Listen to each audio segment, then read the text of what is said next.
Bonjour à tous. Je suis Véronique Guisquet-Cordoliani, la secrétaire générale de la Fédération des investisseurs individuels et des clubs d'investissement.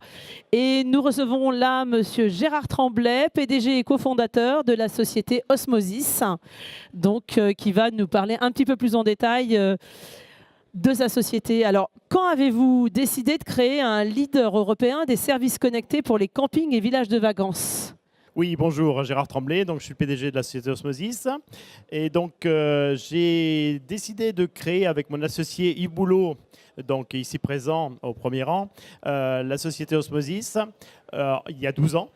C'était une rencontre avec un camping à la base, c'est-à-dire que le camping cherchait effectivement un prestataire pour effectivement équiper en Wi-Fi son centre. Et donc on est parti de la technologie et à partir de ce moment-là, on a décidé de nous lancer et de faire le business plan dans le domaine du service au centre de vacances.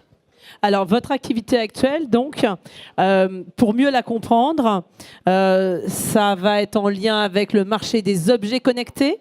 C'est un marché qu'on dit en pleine croissance, en formidable croissance. Donc, vous allez peut-être nous donner un exemple pratique pour que ça reste bien dans la tête des actionnaires. Alors, la première chose que l'on fait pour un centre de vacances, c'est mettre en place un réseau. Alors ce réseau, il est multiprotocole, c'est-à-dire c'est un réseau qui est à la fois Wi-Fi et LoRa. Pourquoi ? Parce qu'il y a deux choses que l'on fait pour un centre de vacances. La première chose, c'est faire en sorte que les pauvres personnes qui sont en vacances aient un accès à Internet. Ça paraît évident, mais c'est essentiel. Toujours connecté. Tout à fait. Et la deuxième chose, c'est de pouvoir aider le centre de vacances avec des services du style, par exemple, la vidéosurveillance. Faire en sorte que le centre de vacances, sans faire de tranchées dans le sol, puisse avoir de la vidéosurveillance, surveiller la piscine, etc.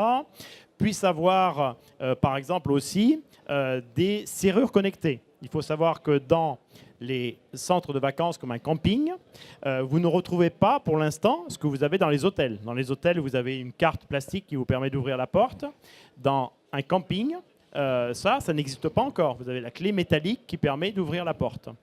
Aujourd'hui, on remplace effectivement cette clé métallique en donnant un bracelet à la personne, au vacancier qui arrive, donc à la fois toute la famille a un bracelet qui permet entre autres d'ouvrir une serrure, connectée de ce type-là. Voilà, c'est super l'exemple. Donc on a un bracelet qui permet à toute la famille d'ouvrir la porte. Donc avec ce bracelet-là, effectivement, je peux ouvrir effectivement la serrure de mon mobil-home. Ce bracelet sert pas uniquement à ça. C'est-à-dire que lorsque l'on a ce bracelet dans un centre de vacances, ça permet aussi de charger ce bracelet quand on arrive, pour moi, pour mes enfants. Et ce bracelet me sert aussi à payer dans le centre de vacances. Ah oui, c'est un système de paiement, carrément. Oui, c'est ce qu'on appelle un porte-monnaie électronique qui permet d'éviter d'avoir du cash dans un centre de vacances. Il faut savoir que dans un centre de vacances, il y a énormément de saisonniers qui travaillent et la gestion du cash dans un centre de vacances est un problème. Donc effectivement, avoir la possibilité de ne pas avoir sa carte de crédit, de ne pas avoir du cash sur soi et de pouvoir payer avec ce bracelet que l'on a en permanence est d'une grande souplesse et beaucoup demandé par les centres de vacances. Oui, donc c'est donner de la liberté pendant les vacances avec des systèmes totalement connectés. Alors, vous nous parliez de Wi-Fi, mais il y a beaucoup de monde dans les centres de vacances. À un moment, s'il y a énormément de monde, ça ne va pas être saturé, les Wi-Fi. Il faut avoir recours à la 4G. Comment ça se passe ? Alors, on nous parle souvent de la 4G, parce qu'effectivement, on dit Wi-Fi. Pourquoi est-ce qu'on aurait besoin de Wi-Fi dans les centres de vacances alors qu'il y a des réseaux 4G, voire 5G bientôt ? Eh bien, simplement parce que les centres de vacances se trouvent concentrés dans des endroits qui sont en général en bord de mer et qui fait que dans ces endroits-là, les réseaux sont dimensionnés pour l'hiver, pour toute la saison, mais pas pour les milliers de personnes supplémentaires qui sont là pendant l'été. Et donc, pendant l'été, lorsqu'il y a ces milliers de personnes supplémentaires, les réseaux 4G s'écroulent, les débits sont très faibles. On les a mesurés, ils sont à peu près 10 fois inférieurs à ce que l'on propose en Wi-Fi.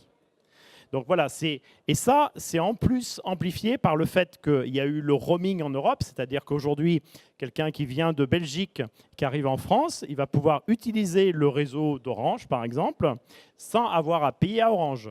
Ça fait partie des deals qu'il y a entre les opérateurs européens.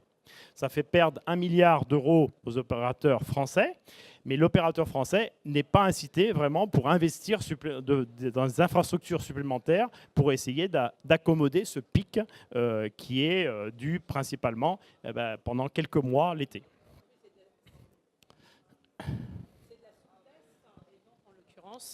Alors c'est de la souplesse et donc en l'occurrence ça vous permet effectivement de donner des moyens à n'importe quel établissement dans n'importe quel endroit de s'équiper en fait. Tout à fait. C'est-à-dire que le camping peut effectivement, la résidence de vacances peut s'équiper de façon simple en faisant appel à nous avec un très faible investissement initial et ce qui permet d'être opérationnel et de pouvoir assurer que nos enfants, ils ont cet accès qu'ils doivent avoir pendant les vacances, sinon ils sont très malheureux, et aussi les adultes pour travailler souvent. On en a besoin. Alors, vous nous disiez que en fait, vous envisagez, en fait, vous avez pas mal communiqué sur le fait que vous allez bientôt être retour à l'équilibre. Donc, quels moyens vous allez mettre, à quel horizon en fait, d'investissement? Quelle va être votre stratégie? Quel va être votre horizon de développement pour atteindre cet objectif de retour au côté flat et puis voilà, redevenir vertueux sur tous les points?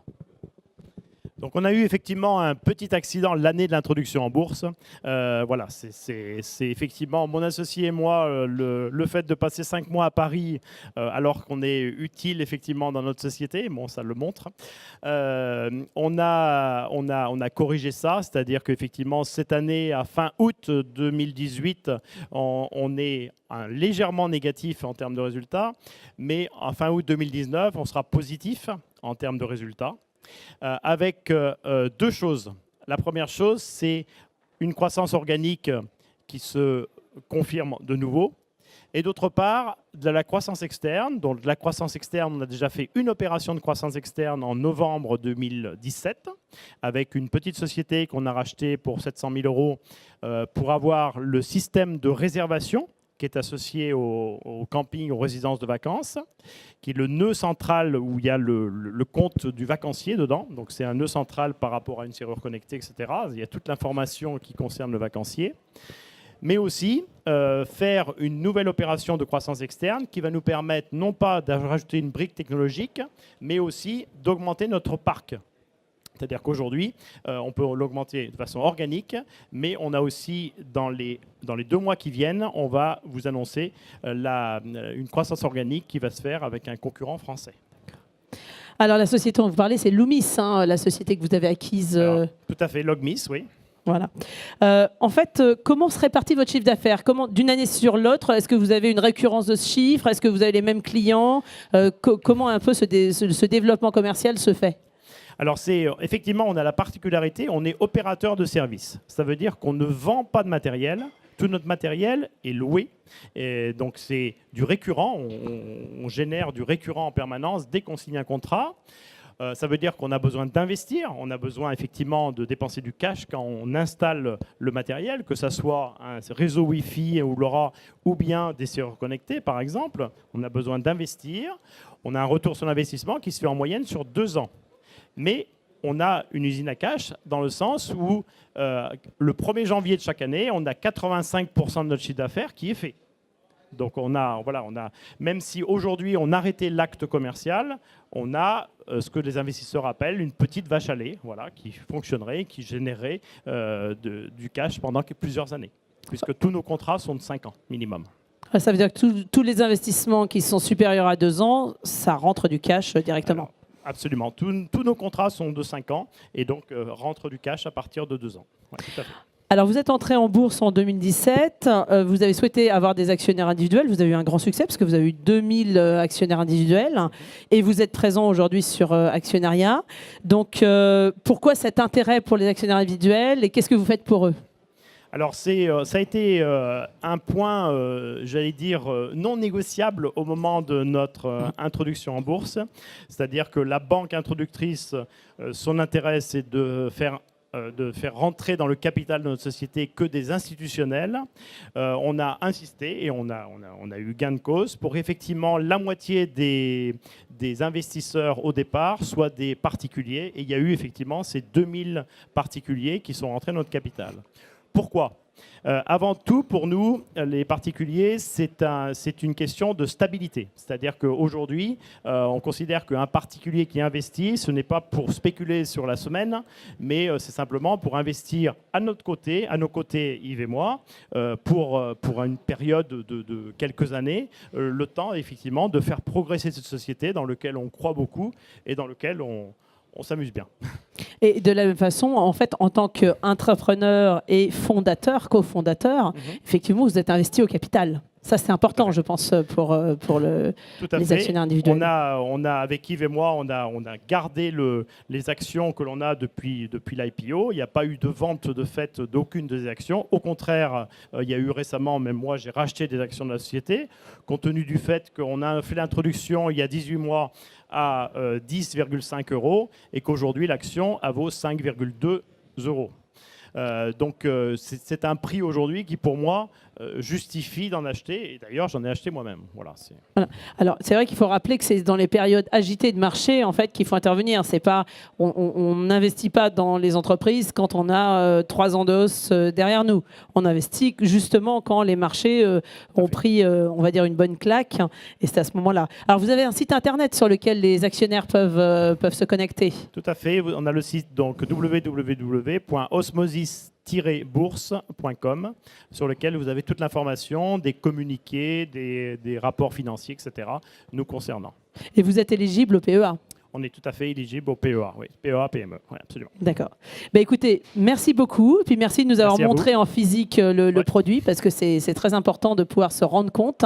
Et puis rendez-vous sur votre stand voilà, pour les questions. B27, sur le stand derrière. D27. B27, B comme Bernard. B27 et sur le site d'Osmosis. Oui, tout à fait. Merci beaucoup. Merci à tous. Merci.